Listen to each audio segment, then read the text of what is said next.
Dyson's got perfect extraction, the brush roll's perfect on it, and it picks up quite a lot. So the pin is really dirty at the moment, but before this machine is sold, I will be giving it a thorough clean out, and it'll be just as clean as that, even though it's a brand new bin.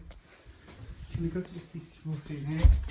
So it will look like this DC14's bin once I finish. So it's a brand new cyclone assembly, just fitted today.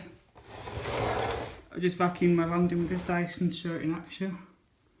I'm going to point out the faults right now. So they've got a chunk missing of plastic there, and there's a little crack here, and a piece of chunk missing there.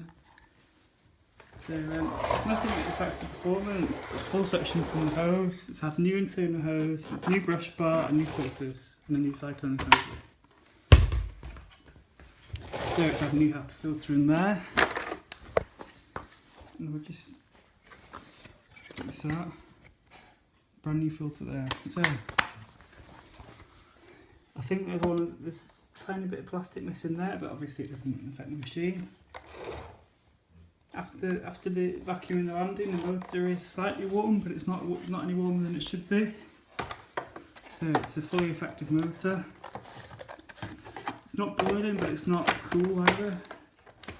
But it's no warmer than it should be.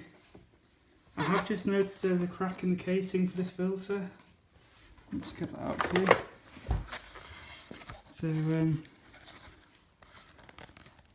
where's it gone now? But anyway, there's a crack in the filter casing somewhere, so I'm just going to put this down a second.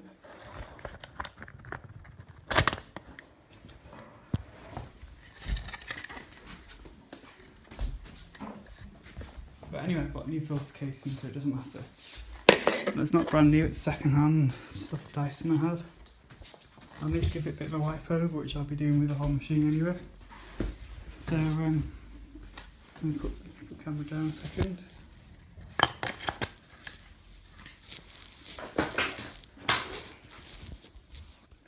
As you can see, there's no cracks in the filter casing anymore. That'll be sorted. So this is not going to be the finished product, so what I'm going to do is I'm going to make another video when this machine's fully refurbished, and then I'm going to show you the difference. So anyway, moving on, I got this is off a DC07 Origin I stripped down for spares. That wasn't lying flat on the old ones, so I thought, well, the best idea to replace the whole one, so I did that. So thanks for watching this little video, and I will see you guys very soon with the finished product.